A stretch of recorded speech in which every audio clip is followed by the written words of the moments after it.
사랑하는 성도 여러분, 안녕하십니까? 이호성 목사입니다. 오늘도 하나님께서 우리에게 어제 내렸던 비와 같이 촉촉한 단비와 같은 은혜를 내려주실 줄로 믿습니다. 교회 주변에 벚꽃이 한창입니다. 지나가면서 볼 때마다 그럼에도 불구하고 우리에게 은혜 베풀어 주시는 하나님의 사랑을 다시 한번 생각하게 됩니다. 힘들고 어려운 때이지만 우리가 일할 때 다시 믿음의 눈을 크게 열어서 우리의 삶의 주변에 하나님께서 베풀으신 은혜를 다시 한번 확인하며 나아가는 우리 성도님들 되시기를 바랍니다. 오늘 우리에게 주신 하나님 말씀은 호세아서 8장 말씀입니다. 우리 함께 봉독하시겠습니다. 제8장.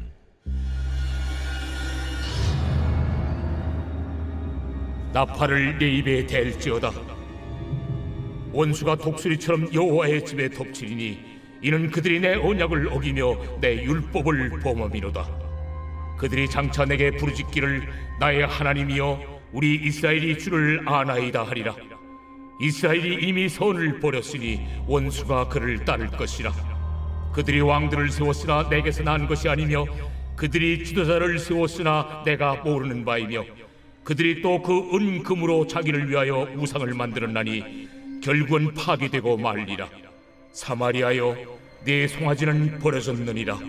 내 진노가 무리를 향하여 타오르나니 그들이 어느 때에야 무죄하겠느냐. 이것은 이스라엘에서 나고 장인이 만든 것이라. 참신이 아니니 사마리아의 송아지가 산산조각이 나리라. 그들이 바람을 심고 광풍을 거둘 것이라. 심은 것이 줄기가 없으며 이삭은 열매를 맺지 못할 것이요 혹시 맺을지라도 이방 사람이 삼키리라. 이스라엘은 이미 삼켜졌은즉 이제 여러 나라 가운데에 있는 것이 즐겨 쓰지 아니하는 그릇 같도다. 그들이 홀로 떨어진 들나귀처럼 아수르로 갔고 에브라임이 값주고 사랑하는 자들을 얻었도다.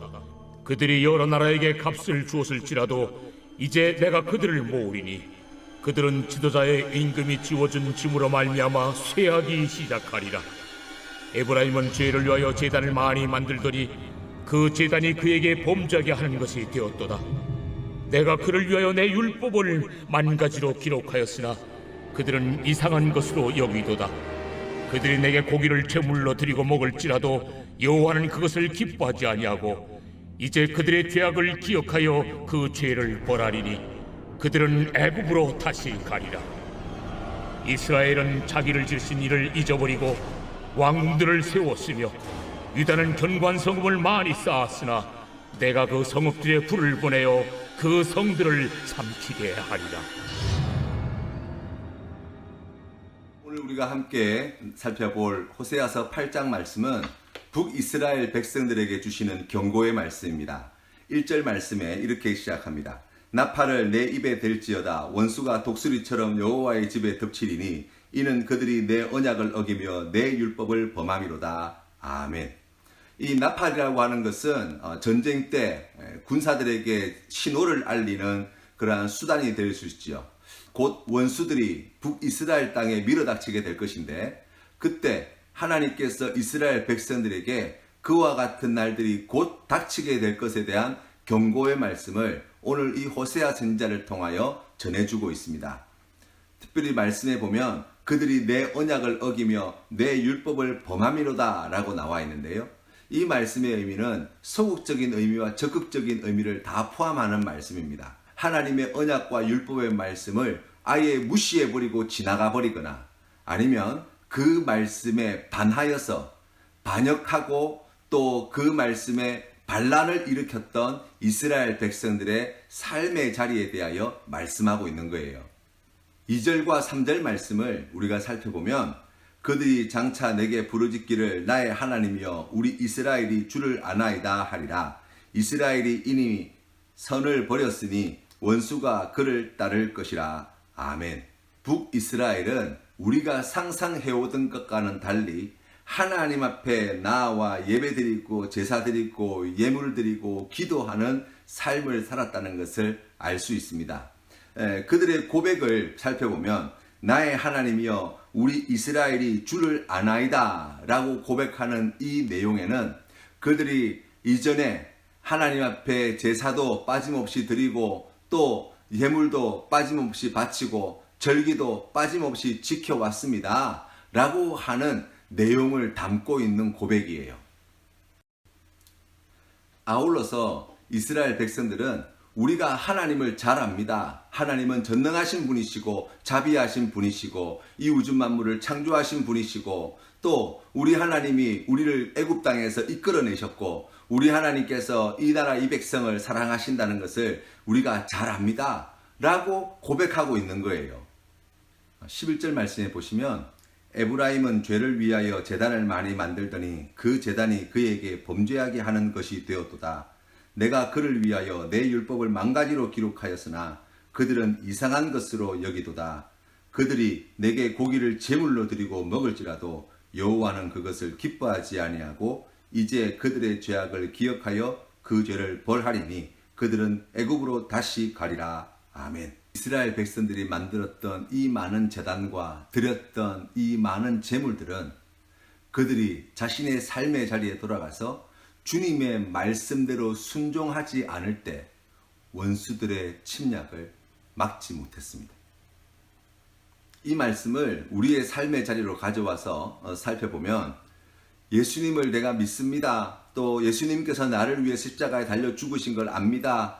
또 하나님이 전능하신 분이시고 우리 하나님이 우리를 사랑하시는 것도 알고 또 주일도 성수하고 교회에서 여러 가지 직분도 맡고 또 금요 심야기도회 수요 예배 새벽 예배 가릴 것 없이 꼬박꼬박 참여해서 예배도 드리고 또 때를 따라서 금식기도도 하고 평소에 기도 생활도 열심히 하고 말씀도 열심히 읽고 다 합니다 라고 하는 이야기예요.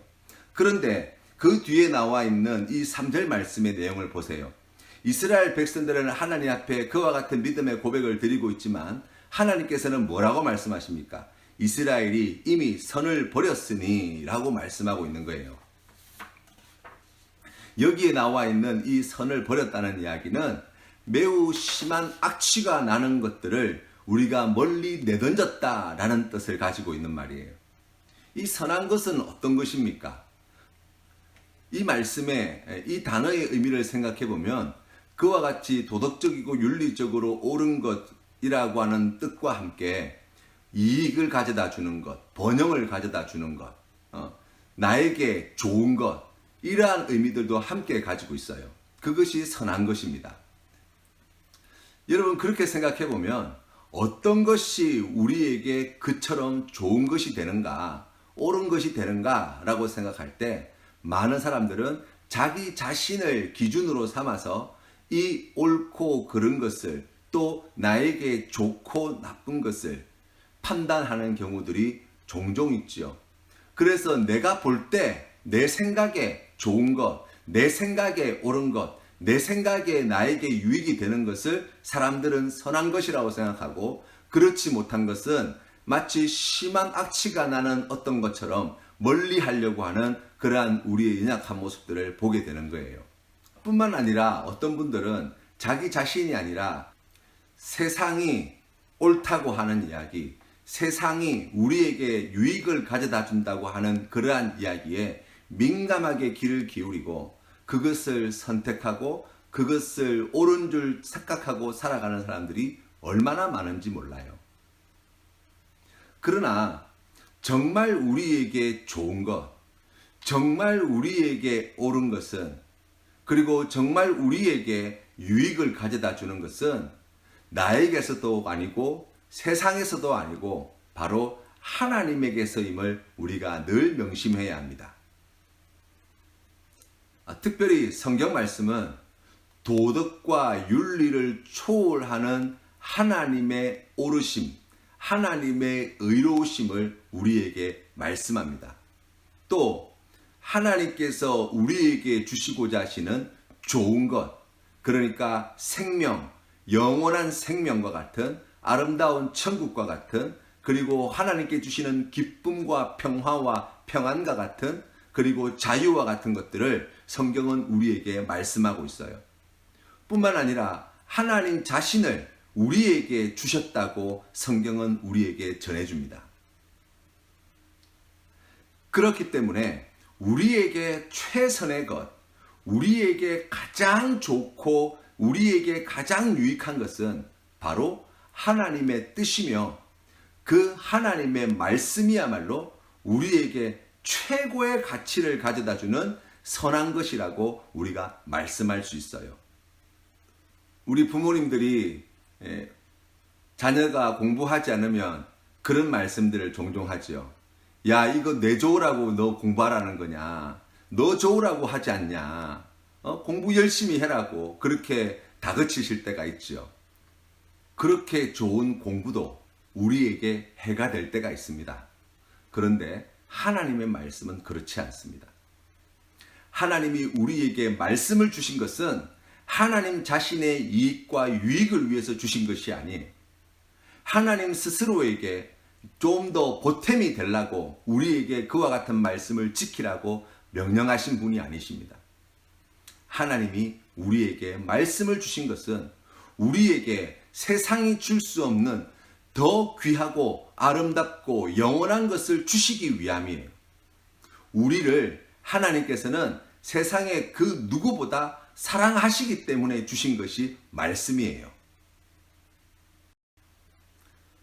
그렇기 때문에 하나님의 말씀에 순종하는 삶이야말로 다른 누구가 아니라 바로 나에게 가장 선한 일이 되어지는 것을 우리가 믿어야 합니다. 한스 콩이라는 신학자가 있습니다. 이분이 쓴 책 가운데 왜 그리스도인인가 라는 책이 있습니다. 이 책이 매우 두꺼운 책인데요. 이 책에서 이야기하는 내용의 결론은 하나입니다. 바로 참 인간이 되기 위해서 나는 그리스도인으로 삽니다 라고 말씀하고 있더라고요. 타락하고 범죄한 인간의 모습이 아니라 하나님께서 처음 사람을 창조하실 때 하나님의 형상대로 지음받은 그 인간의 모습을 우리가 참 사람의 모습이라고 할 수 있습니다. 그 말씀은 세상에 수많은 피조물들과 수많은 생명이 존재하지만 그 어떤 것보다 하나님이 어떠한 분이신지를 가장 잘 드러낼 수 있는 존재, 하나님 그분이 어떠한 분이신지를 가장 잘 나타내 줄 수 있는 존재가 바로 사람이라는 것이죠. 그것이 바로 참 사람이라고 이야기할 수 있습니다. 성경 말씀은 우리가 그리스도의 향기요 편지라고 말씀합니다. 샤넬 넘버 5라고 하는 아주 유명한 향수가 있죠. 오랜 시간 동안 세계 최고의 또 세계에서 가장 유명한 향수로 이름을 올려놓고 있는데요. 이 향수가 유명한 것은 향수병 모양이 훌륭해서가 아니에요. 그 향수병 안에 들어있는 향수의 향이 기가 막히기 때문이죠. 향수병 안에 향수가 들어있는 것만 가지고 좋은 향기가 나지는 않습니다. 이 샤넬 넘버 5라고 하는 이 기가 막히게 아름다운 향기를 담고 있는 이 향수는 향수병 안에서 향수병 밖으로 나올 때 비로소 향기를 발하게 되지요. 조금이라도 향수를 밖으로 내보내지 못한다고 한다면 사실 안에 맹물이 들어있는 것과 다를 바가 없지요. 또 향수병 안에 든 향수를 뿌렸는데 향기가 아니라 악취만 난다고 한다면 그 병 모양이 아무리 샤넬 넘버 5 그 향수병과 똑같이 생겼다고 해도 거기에서 뿌려지는 것이 악취만 난다고 한다면 그 안에 들어있는 것이 향수가 아니라 썩은 물이라고 하는 것이 더 옳은 이야기일 것입니다. 예수님을 믿는다는 것은 어떤 것입니까? 내가 예수님에 대해서 잘 압니다. 내가 하나님에 대해서 잘 압니다. 내가 성령님에 대해서 잘 압니다. 성경에 대해서 잘 압니다. 그게 예수 믿는 삶의 전부입니까? 아니요, 그렇지 않습니다. 우리가 예수 그리스도를 믿는다는 것은 예수님께서 가신 길을 걸어가는 사람이라는 뜻입니다. 우리가 고백하는 말과 우리의 삶의 모습이 하나가 되어질 때, 우리의 행동과 우리가 믿는 믿음의 내용이 일치가 되어질 때, 바로 예수 그리스도께서 아름다운 향기로 세상 가운데 나타나게 되어지는 바로 그러한 은혜를 누리게 된다고 할 수 있습니다. 마태복음 7장 21절부터 우리 주님께서 산상수훈의 말씀을 통해서 오늘 주제와 관련되어 이렇게 말씀을 주셨습니다. 나더러 주여 주여 하는 자마다 다 천국에 들어갈 것이 아니요 다만 하늘에 계신 내 아버지의 뜻대로 행하는 자라야 들어가리라. 아멘. 사랑하는 성도 여러분, 우리가 주님 앞에 드려 기도하는 것도 매우 귀합니다. 우리가 말씀을 묵상하는 것도 매우 귀합니다. 또 주일을 성수하고 예배의 자리에 나와 예배드리고 새벽 예배, 수요 예배, 금요 심야 모두가 다 귀한 자리라고 할 수 있습니다.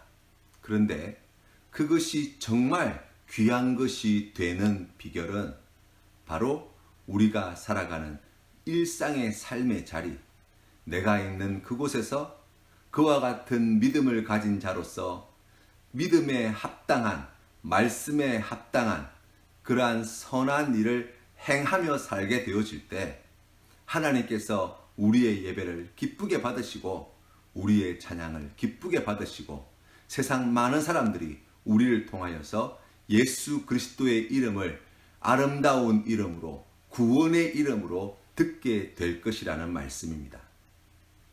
우리가 오늘 주신 말씀을 마음에 새겨서 우리가 믿고 있는 것, 또 알고 있는 하나님, 또 우리에게 주신 그 귀한 말씀의 의미들을 우리가 다시금 생각하며 나아갈 때 오늘 내가 살아가는 바로 이 일상의 삶의 자리가 바로 주님의 말씀에 순종하며 나아가야 될 부르심의 자리며, 우리가 주님의 말씀에 순종하여서 선을 행하게 될 때 우리를 통해서 예수 그리스도의 이름이 아름다운 이름으로 우리를 통해서 하나님의 그 놀라우신 사랑이 세상 가운데 많은 사람들이 우리를 통해서 예수 그리스도 앞으로 돌아오는 놀라운 복을 허락해 주실 줄로 믿습니다. 이 은혜 누리시는 우리 모든 성도님들 다 되시기를 주님의 이름으로 축원합니다. 오늘 우리가 함께 부를 찬송은 찬송가 452장입니다. 내 모든 소원 기도의 제목 함께 찬양드리겠습니다. 내 모든 소원 기도의 제목 예수님 닮기 원함이라. 예수님 형상 나 있기 위해 세상에 보았기 전에 예수님 닮기 내가 원하네. 날 구원하신 예수님을 내 마음속에 지금 고도사 주님의 형상 인치소서. 무한한 사랑 풍성한 긍휼 슬픈 자 위로하시는 주. 길 잃은 죄인 부르는 예수 그 형상 닮게 하옵소서. 예수님 닮기 내가 원하네. 날 구원하신 예수님을 내 마음속에 지금 고도사 주님의 형상 인치소서. 겸손한 예수 거룩한 주님 원수의 멸시 참으시사 우리를 위해 고난을 받은 구주를 닮게 하옵소서. 예수를 닮기 내가 원하네. 안에 날 구원하신 예수님을 내 마음속에 지금 고도사 주님의 형상인 지소서. 아멘. 함께 기도드리겠습니다. 하나님, 오늘 주시는 말씀을 통하여서 하나님께서 기뻐하시는 뜻을 깨달아 알게 해주시니 감사합니다. 주님, 우리가 예배당에 나오는 것으로 우리의 믿음을 대신하지 않도록 주님 은혜를 더하여 주십시오. 우리가 하나님 앞에 나와 봉사하는 것으로 이웃을 사랑하는 것을 대신하지 않도록 주님 지켜주십시오. 아버지 하나님, 하나님께서 기뻐하시는 그 귀한 믿음의 자리가 바로 이 예배당 안에서뿐만 아니라 우리의 삶의 자리에서도 말씀에 순종함으로 그 귀한 믿음의 삶을 이어갈 수 있도록 은혜 내려 주시옵소서. 하나님, 그리하여서 하나님께서 기뻐하시는 선한 일을 행하는 데에 힘쓰는 오늘 이 하루가 되게 하시고, 그것을 위해서 하나님의 도우심과 은혜를 구하는 우리 귀한 성도님들 다 되게 하여 주시옵소서. 아버지 하나님, 어려움 당한 이 나라와 이 민족을 불쌍히 여기시고 하루속히 이 혼란과 고통과 죽음의 그림자가 이 땅에서 사라지게 하시고, 열방 가운데 많은 나라와 백성들을 섬기는 거룩하고 하나님께서 기뻐하시는 나라로 새로워지게 하여 주시어서 하나님께서 기뻐하시는 뜻을 이루어 나가는 데에 귀하게 쓰임 받을 수 있도록 은혜 더하여 주옵소서. 아버지 하나님, 어려움 강한 우리 믿음의 지체들을 주님께서 불쌍히 여겨 주시사 오늘도 필요한 모든 것에 부족함이 없도록 자비를 베풀어 주시옵시고, 하나님 아버지께 큰 영광 올려드릴 수 있도록 인도하여 주시며, 아버지 하나님 말씀에 순종함으로 나아가는 오늘 이 하루가 될 수 있도록 성령 하나님 충만히 임재하여 주시옵소서. 간절히 구하옵고 예수님 이름으로 기도드립니다. 아멘.